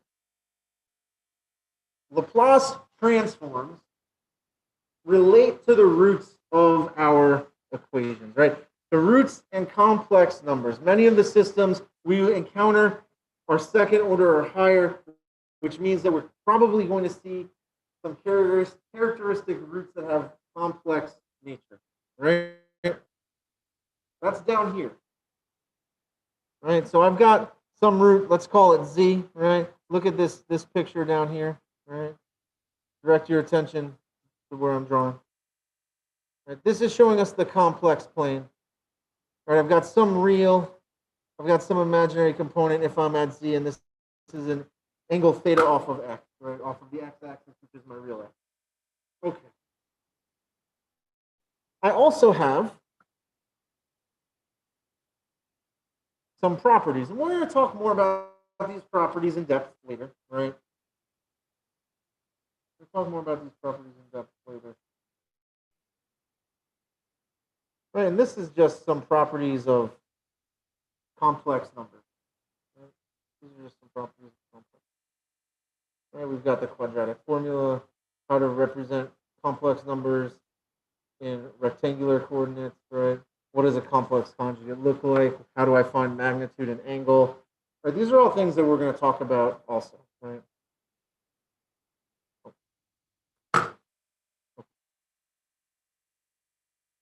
So what exactly is? We'll watch a video. Mostly sorcery. I'll now introduce you to the concept of the Laplace transform. And this is truly one of the most useful concepts that you'll learn, not just in differential equations, but really in mathematics. And especially if you're going to go into engineering, you'll find that the Laplace transform, besides helping you solve differential equations, also helps you transform functions or waveforms from the time domain to the frequency domain and study and understand a whole set of phenomena. But I won't get into all of that yet. Now I'll just teach you what it is. Laplace transform. I'll teach you what it is, make you comfortable with the mathematics of it, and then in a couple of videos from now, I'll actually show you how it is useful to use it to solve differential equations. We'll actually solve some of the differential equations we did before using the previous methods, but we'll keep doing it, and it'll solve more and more difficult problems. So what is the Laplace transform? Well, the Laplace transform, the notation is the L, like Laverne from Laverne and Shirley. Might be before many of your times, but I grew up on that. So actually, I think it was even reruns when I was a kid. Maybe, well, anyway. So Laplace transform of some function, and here the convention, instead of saying f of x, people say f of t. And the reason is because in a lot of the differential equations or a lot of engineering, you actually are converting from a function of time to a function of frequency. And don't worry about that right now if it confuses you. But the Laplace transform of a function of t, it transforms that function into some other function of s. And how does it do that? Well, actually, let me just do some mathematical notation that probably won't mean much to you. So what is a transform? Well, the way I think of it is kind of a function of functions, right? A function will take you from one set of, well, in what we've been dealing with, one set of numbers to another set of numbers. A transform will take you from one set of functions to another set of functions. So let me just define this. The Laplace transform, for our purposes, is defined as the improper integral. And I know I haven't actually done improper integrals just yet, but I'll explain them in a few seconds. The improper integral from 0 to infinity of e to the minus st times f of t. So whatever is between the Laplace transform brackets. dt. Now that might seem very daunting to you and very confusing, but I'll now do a couple of examples. So what is the Laplace transform? Well, let's say that f of t is equal to 1. So what is the Laplace transform of 1? The Laplace transform of 1, so if f of t is equal to 1, it's just a constant function of time, well, that will be equal to, and let me rewrite, well, actually, let me just substitute exactly the way I wrote it here. So that's the improper integral from 0 to infinity of e to the minus st, e to the minus st times 1 here. Well, I don't have to rewrite it here, but there's a times 1 dt. And I know that that's probably, that infinity is probably bugging you right now, but we'll deal with that shortly. Actually, let's deal with that right now. This is the same thing. This is the same thing as the limit, and let's say as a approaches infinity, of the integral from 0 to a e to the minus st dt. So this is, just so you feel a little bit more comfortable with it, you might have guessed that this is the same thing, because obviously you can't evaluate infinity, but you can take the limit as something approaches infinity. So anyway, let's take the antiderivative and evaluate this improper definite integral, or this improper integral. So what's the antiderivative of e to the minus st with respect to dt? Well, it's equal to what? Minus 1 over s e to the minus st, right? If you don't believe me, take the derivative of this. You take minus s times that would all cancel out, and you'd just be left with e to the minus st. Fair enough. And we're going to take, actually, let me delete this here, this equal sign, because I could actually use some of that real estate. We are going to take the limit as a approaches infinity. You don't always have to do this, but this is the first time we're dealing with improper integrals, so I figured I might as well remind you that we're taking a limit. And we're going to evaluate, we took the antiderivative, now we have to evaluate it at a minus the antiderivative, evaluate it at 0, and then take the limit of whatever that ends up being as a approaches infinity. So this is equal to the limit as a approaches infinity of, okay, if we substitute a in here first, we get minus 1 over s. Remember, we're dealing with t. We took the integral with respect to t. E to the minus s a, right? That's what happens when I put a in here. Minus, now what happens if when I put t equals 0 in here? So when t equals 0, it becomes e to the minus s times 0. This whole thing becomes 1. And I'm just left with minus 1 over s. So I had minus 1 over s. Fair enough. And then let me scroll down a little bit. I wrote a little bit bigger than I wanted to, but that's okay. So this is going to be the limit as a approaches infinity of minus 1 over s e to the minus s a minus 1 over s. So plus 1 over s. So what's the limit as a approaches infinity? Well, what's this term going to do? As a approaches infinity, the exponent is going to get, if we assume that s is greater than 0, and we'll make that assumption for now. Actually, let me write that down explicitly. Let's assume that s is greater than 0. So if we assume that s is greater than 0, then as a approaches infinity, what's going to happen? Well, this term is going to go to 0, right? E to the minus a Google is a very, very small number, and a e to the minus Googleplex is a very even smaller number. So then this e to the minus infinity approaches 0, so this term approaches 0. This term isn't affected because it has no a in it, so we're just left with 1 over s. So there you go. This is a significant moment in your life. You have just been exposed to your first Laplace transform. Eventually, and I'll show you in a few videos, there are whole tables of Laplace transforms, and eventually we'll prove all of them. But for now, we'll just work through some of the more basic ones. But this can be our first entry in our Laplace transform table, that the Laplace transform of f of t is equal to 1 is equal to 1 over s. Notice we went from a function of t, although obviously this one wasn't really dependent on t, to a function of s. I have about 3 minutes left, but I don't think that's enough time to do another Laplace transform, so I will save that for the next video. See you soon.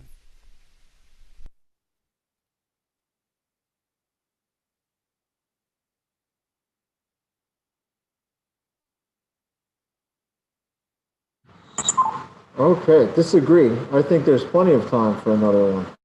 Don't you? Well, yes, I do. Because guess what? Part 2. I hate cliffhangers, man. Let's keep doing some Laplace transforms. And one, it's good to see where a lot of those Laplace transform tables that you see later on actually come from. And it just makes you comfortable with the mathematics, which is really just kind of your second semester calculus mathematics, but it makes you comfortable with the whole notion of what we're doing. So first of all, let me just rewrite the definition of the Laplace transform. So it's the L from Laverne and Shirley. So the Laplace transform of some function of t is equal to the improper integral from 0 to infinity of e to the minus st times our function of t, and it's with respect to dt. So let's do another Laplace transform. Let's say that we want to take the Laplace transform. Let's say we want to take the Laplace transform. And now our function f of t, let's say it is e to the a t. Laplace transform of e to the at. Well, we just substituted into this definition of the Laplace transform. So that is equal to, and this is all going to be really good integration practice for us, especially integration by parts. Almost every Laplace transform problem turns into an integration by parts problem, which, as we learned long ago, integration by parts is just the reverse product rule. So anyway, this is equal to the integral from 0 to infinity e to the minus st times e to the at, right? That's our f of t dt. Well, this is equal to just adding the exponents because we have the same base. The integral from 0 to infinity of e to the what? A minus s e to the a minus s t dt. And what's the antiderivative of this? Well, that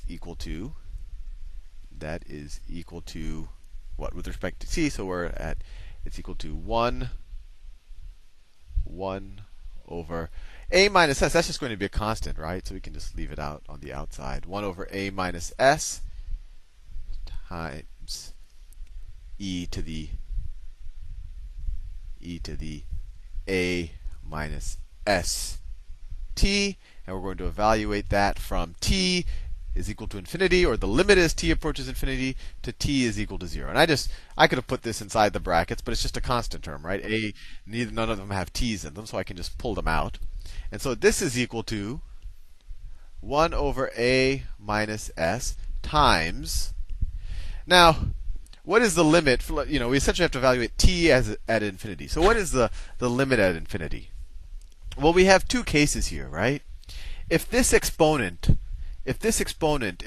a minus s is a positive number, if a minus s is greater than 0, what's going to happen?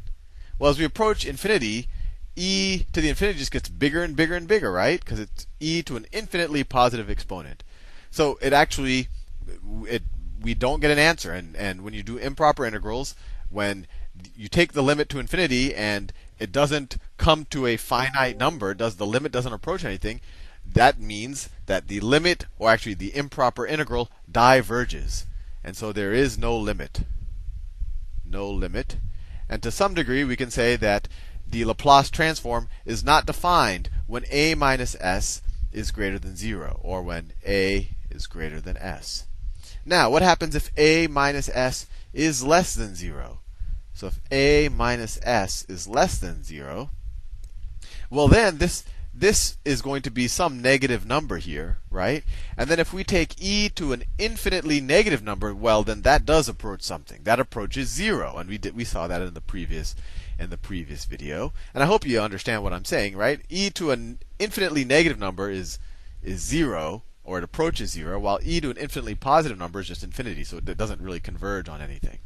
So anyway, so if I assume that a minus s is less than 0, or a is less than s, and this is the assumption I will make, just so that I get, so that this integral, this improper integral, actually converges to something. So if a minus s is less than 0, then this is a negative number. E to the a minus s times, well, t, where t approaches infinity, will be 0, minus this integral evaluated at 0. So when you evaluate this at 0, what happens? T equals 0. This whole thing becomes 0. E to the 0 is 1. E to the 0 is 1. And we are left with what? Minus 1 over a minus s. And that's just the same thing as 1 over s minus a. So we have our next entry in our Laplace transform table.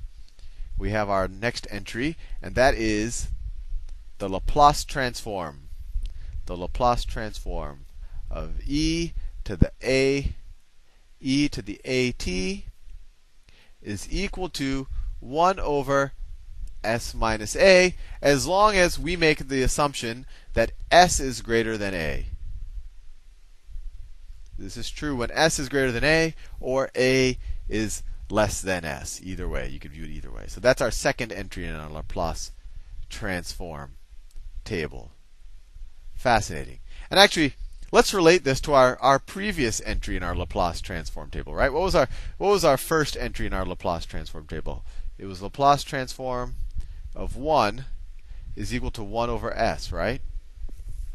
Well, isn't 1 just the same thing as e to the 0? So we could have said that this is the Laplace. I know I'm running out of space, but I'll do it here in purple. We could have said Laplace transform of 1 is the same thing as e to the 0 times t, right? And that equals 1 over s. And luckily, it's good to see that that is consistent. And actually, remember, we even made the condition when s is greater than 0, right? We assume that s is greater than 0 in this example. And lo and behold, here again you say s is greater than 0. This is completely consistent with this one, right? Because if a is equal to 0, then the Laplace transform of e to the 0 is just 1 over s minus 0. That's just 1 over s. And we have to assume that s is greater than 0. So really, these are kind of the same entry in our Laplace transform table. But it's always nice in mathematics when we see that two results we got trying to do slightly different problems actually are in some ways connected or the same result. Anyway, I'll see you in the next video, and we'll keep trying to build our table of Laplace transforms, and maybe 3 or 4 videos from now, I'll actually show you how these transforms are extremely useful in solving all sorts of differential equations. See you soon.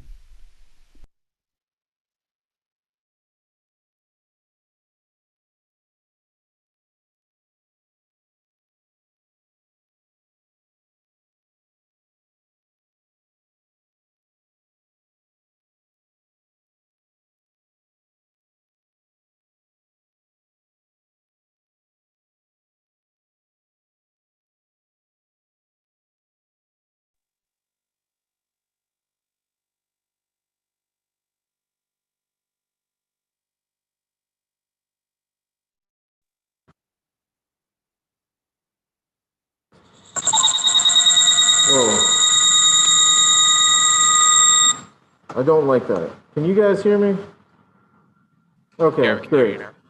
Something's bugging out on my end. We're just going to leave that as is. All right. So, what time is it? Yeah, it's this time. We've got 9-ish minutes left in class. Let's compute the Laplace transform of this exponential function. Okay. And I'm going to try to figure out what's wrong with my computer. So if I want to compute the Laplace transform for this exponential function, right? I'm going to walk through this one together. What am I trying to do? Well, I want the Laplace transform of a, e to the negative a t. Well, that looks a lot like the ones that we were doing in the video, except now I've got a constant in front of my Laplace transform, right? Or in front of my e to the a. Yeah, it kind of does. That does look like that, right? Remember, by definition, we are just saying that we want, I'm going to pull a out here, right? Well, let's leave it in for now. E to the negative at times e to the negative st dt.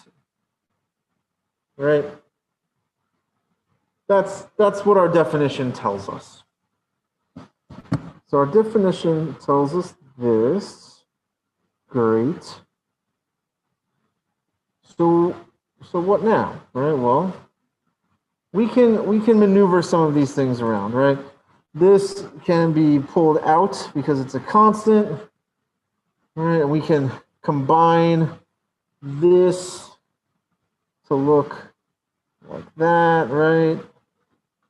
It's kind of similar to stuff that we did in the video, right? So I'm just doing the algebra to move things around. Right.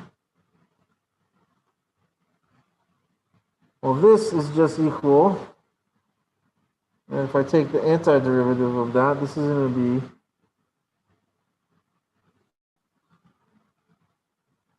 a over negative s plus a times e to the negative s plus a times t, where we're evaluating between 0 and infinity. Right, remember, this is just saying that we're going to take the limit as this approaches infinity, right? I hadn't written it out that way, but it's what it's telling us. So if I do this, right, I'll have a times e to the negative infinity over s plus a, over negative s plus a, minus a e to the 0 over negative s plus a, quantity. Well, we just went over this, but if I take the limit, this, right, this is going to go away because e is going to get smaller and smaller and smaller forever. Right, this turns into 1. So we get negative a over negative s plus a, or a over s plus a. So you're telling me that if I have a constant times an exponential, this is the same as that constant times the Laplace transform of the exponential? And yes, that is exactly what I'm telling you. Right, we're going to go over rules and definitions and properties of Laplace transforms of why this is so, right? But this is the Laplace transform of a times e to the negative at. What's that? How does this help us? We haven't gotten there yet. How this is going to help us is when we start talking about inverse Laplace transforms. So I can take this function, right? I can convert it to this Laplace transform right now, but imagine, instead of just having some random function, right? I've got a second order differential equation that's equal to some function, that's its input. I take the Laplace transform of the entire thing, right? Then I solve it in terms of my output, and then I take the inverse Laplace transform of that new function. Then you get something very interesting, right? Because you get the result, but at the price of doing some algebra as opposed to doing differential equations. Okay?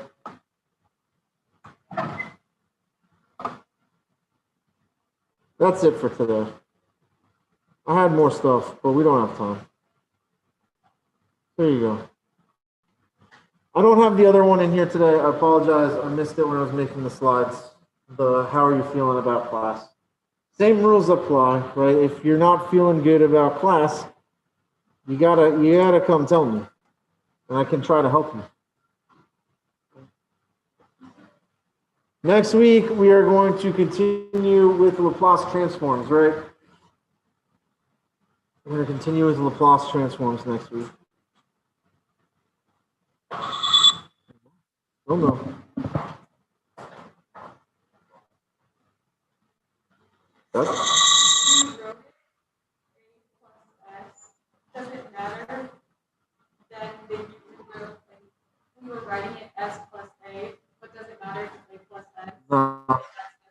It doesn't matter. Right. That's just, it's commutative, right? You can-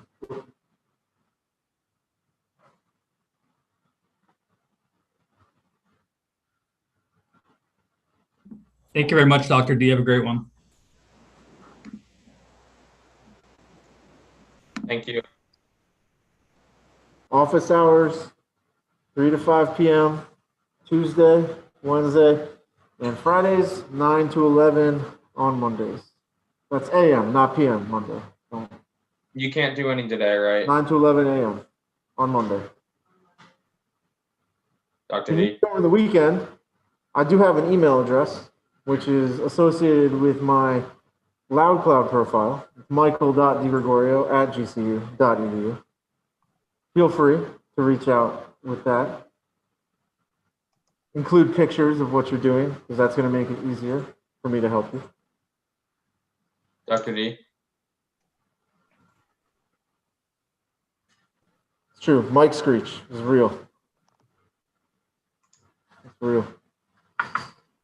Sorry about being late. I'm having with Class. I don't know why that started to happen. with the time change.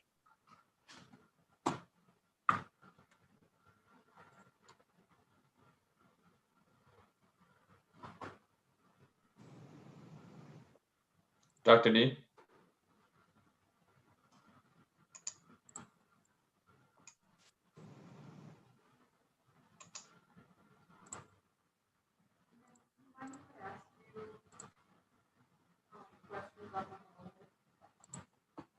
No, I've got a little bit of time.